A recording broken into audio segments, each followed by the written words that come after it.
Assalamualaikum warahmatullahi wabarakatuh. Selamat pagi teman-teman. Selamat datang pada video di perkuliahan Ilmu Kesehatan Masyarakat.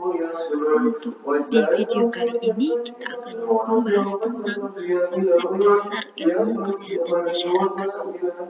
Baik, kita mulai ya. Di materi kali ini kita ada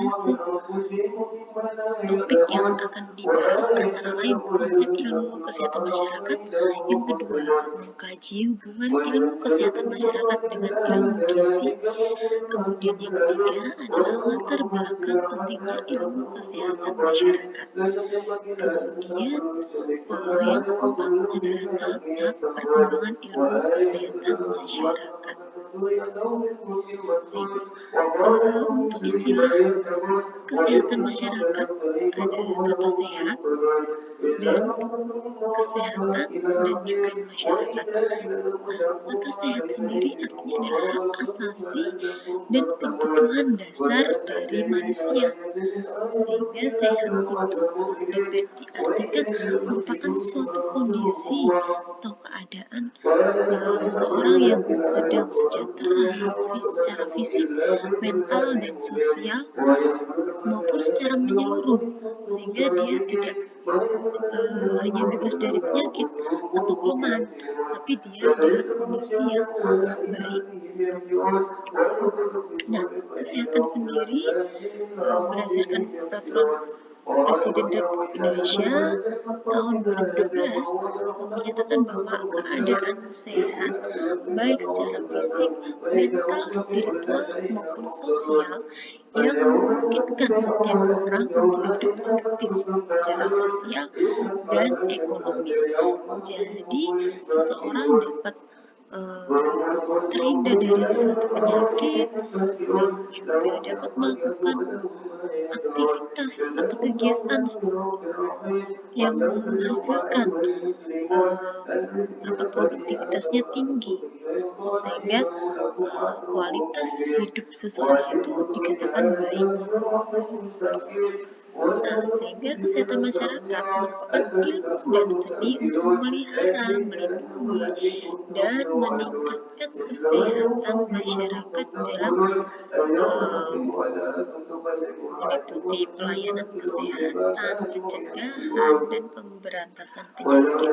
Jadi kegiatan dari kesehatan masyarakat ada beberapa hal tersebut, yaitu melakukan pencegahan, kemudian pengadaan pelayanan kesehatan, dan juga memberantas penyakit baik yang menular maupun yang tidak menular.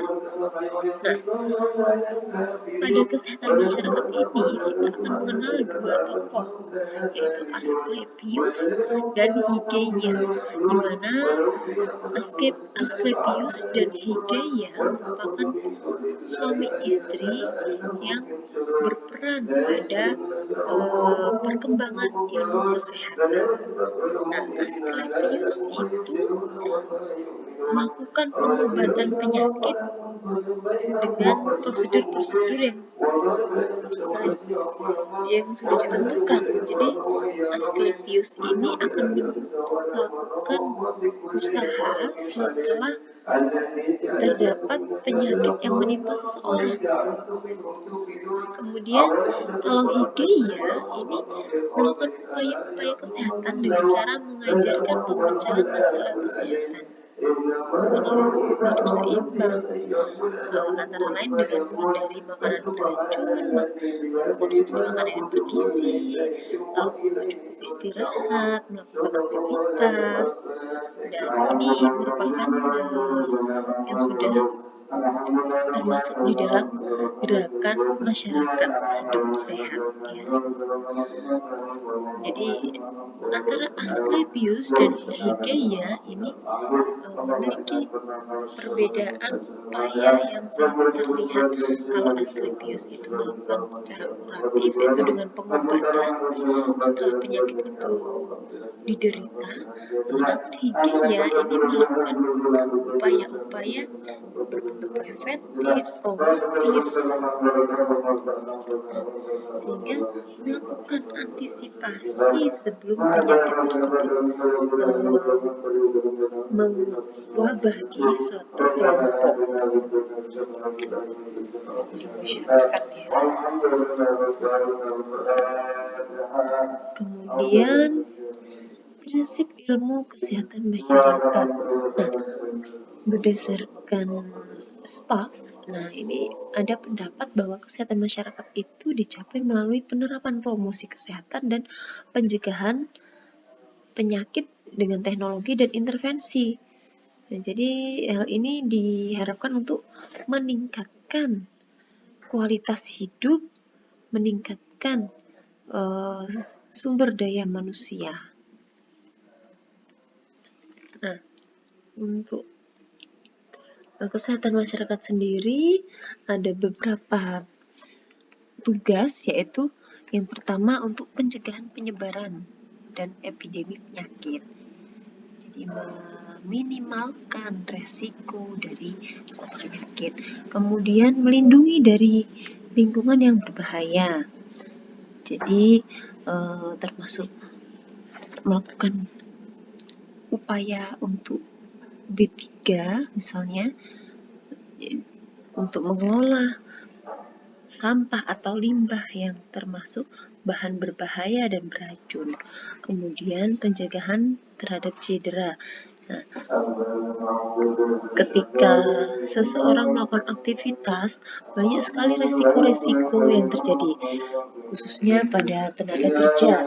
Dengan aktivitasnya, pasti ada resiko yang akan ditanggung oleh seorang tenaga kerja, maka perlu diadakan pendidikan keselamatan kerja, kemudian adanya peraturan-peraturan atau undang-undang yang mengatur tentang tenaga kerja, tentang sistem kerja, dan juga keselamatan kerja. Itu contohnya. Kemudian mempromosikan dan mendorong perilaku sehat dan kesehatan mental. Nah, dengan poin ini kita bisa melihat adanya pelayanan kesehatan di lingkup individu, kelompok, keluarga, maupun kelompok di masyarakat. Nah, sehingga dapat mendorong perilaku hidup sehat dengan cara melakukan pendidikan kesehatan, melakukan penyuluhan, dan melakukan konseling khususnya untuk kesehatan mental. Kemudian tanggap bencana dan membantu masyarakat dalam pemulihan. Nah, ini nanti ada berbagai organisasi yang melakukan atau memberikan wadah untuk bantuan secara fisik, mental, maupun dari segi jasa, yaitu tenaga manusia, ataupun dalam bentuk finansial. Semua itu akan ada organisasi yang siap atau siaga dalam kondisi darurat. Ya. Kemudian jaminan akses dan kualitas pelayanan kesehatan. Nah, jaminan akses dan kualitas pelayanan kesehatan ini mulai dari lingkup kecil, misalnya praktek dokter, praktek klinik, kemudian praktek bidan, kemudian rumah bersalin, rumah sakit, puskesmas. Semua itu merupakan akses dari pelayanan kesehatan, termasuk juga asuransi kesehatan. Nah, kemudian di ilmu kesehatan masyarakat ini kita akan mengenal preventif, promotif, dan rehabilitatif. Nah, di sini yang mencakup upaya-upaya untuk melakukan peningkatan derajat kesehatan. Untuk pendekatan secara preventif merupakan upaya untuk pencegahan penyakit. Jadi dengan melakukan pendidikan kesehatan, melakukan penyuluhan, kemudian melakukan imunisasi. Ya, jadi dengan dibekali pendidikan kesehatan sehingga seseorang, misalnya seorang ibu yang akan memiliki, ibu hamil ya, yang akan memiliki bayi, nah perlu dilakukan pendidikan kesehatan tentang pengenalan berperanan penting dari imunisasi. Kemudian secara tidak langsung di sini merupakan pendekatan promotif bahwa upaya untuk pencegahan suatu penyakit itu sangat penting untuk meningkatkan jumlah kehidupan, jadi meningkatkan sumber daya manusia yang dengan kualitas hidup yang baik. Kemudian pendekatan rehabilitatif. Nah, ketika sudah terserang penyakit, dilakukan usaha secara kuratif, kemudian juga dilakukan secara rehabilitatif. Jadi dilakukan pengobatannya dan proses pemulihan juga akan didampingi baik secara fisik, mental, dan sosial. Jadi difasilitasi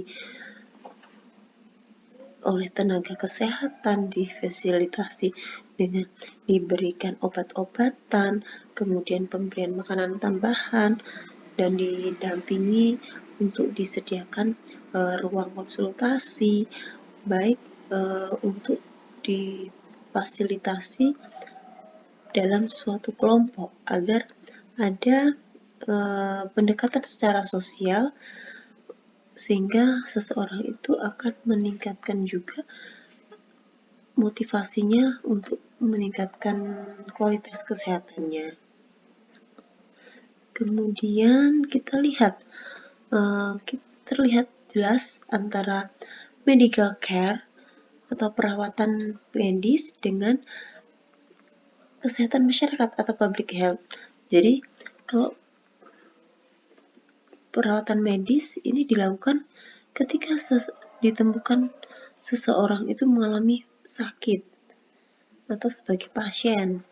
Nah, baru diberikan penanganan itu atau kita sebut dengan kuratif.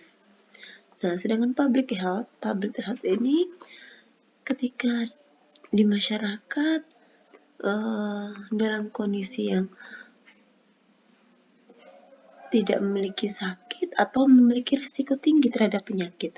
Nah, dia dilakukan upaya-upaya berupa pendidikan atau penyuluhan, kemudian dilakukan upaya untuk melakukan tindakan pencegahan, misalnya mencuci tangan, kemudian melakukan konsumsi makanan gizi seimbang sesuai dengan kebutuhan, kemudian melakukan pola hidup yang bersih dan sehat dengan cara rutin melakukan mandi, gosok gigi, kemudian membersihkan pakaian-pakaian yang kotor atau mencucinya, kemudian melakukan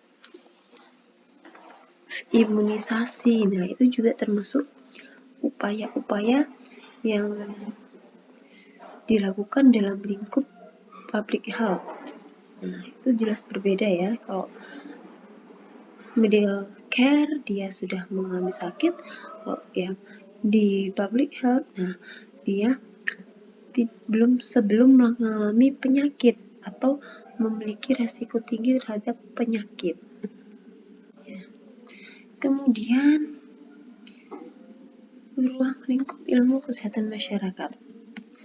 Nah, di sini kita tahu untuk kesehatan masyarakat ini merupakan multidisiplin ilmu. Jadi tidak hanya berdiri sendiri tentang ilmu kesehatannya saja, namun dia juga tentang ilmu biologi, ada sisi kedokterannya, membutuhkan kimia, karena juga belajar tentang molekul-molekul yang terdapat di alam, di lingkungan, terdapat karbon dioksida, terdapat oksigen, kemudian unsur tanah di udara. Nah, banyak sekali senyawa-senyawa secara kimiawi yang memang diperlukan kita tahu ketika kita belajar ilmu kesehatan masyarakat, apalagi tentang pencemaran lingkungan. Nah, di situ akan terdapat senyawa apa yang termasuk racun ataupun aman untuk kehidupan manusia, baik manusia dan juga lingkungan yang di sekitarnya, tumbuhan dan hewan. Nah, kemudian fisika. Nah, ini juga perlu kita tahu di alam ini banyak sekali peristiwa secara fisis, termasuk perpindahan molekul, kemudian gerakan. Nah, itu kan termasuk kegiatan secara fisik.